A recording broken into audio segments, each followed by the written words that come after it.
চট্টগ্রামের সীতাকুণ্ডের জঙ্গল সলিমপুরের সন্ত্রাসীদের দুঃসাহসিক হামলার কড়া জবাব দেওয়া হবে বলে জানিয়েছেন স্বরাষ্ট্রমন্ত্রী সালাউদ্দিন আহমদ। আজ দুপুরে পুলিশ সদর দপ্তরে কন্ট্রোল রুম পরিদর্শন শেষে সাংবাদিকদের তিনি বলেন, বিগত সরকারের আমলে আইনের শাসন না থাকায় জঙ্গল সলিমপুর সন্ত্রাসীদের অভয়ারণ্য হয়ে উঠেছিল।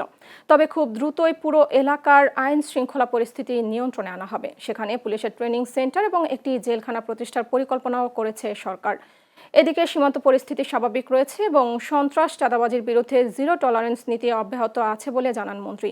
পাশাপাশি মাদক কারবারে কোনো পুলিশ সদস্যের জড়িত থাকার প্রমাণ মিললে তাকে চাকরিচ্যুত করার হুঁশিয়ারি দেন তিনি।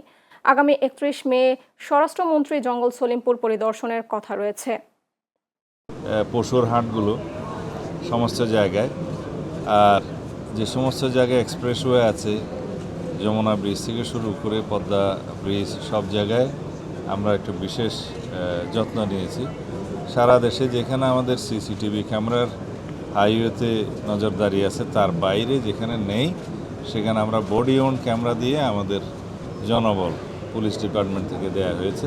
আমি নিজেই আজকে সেটা এখন চাক্ষুষ দেখলাম।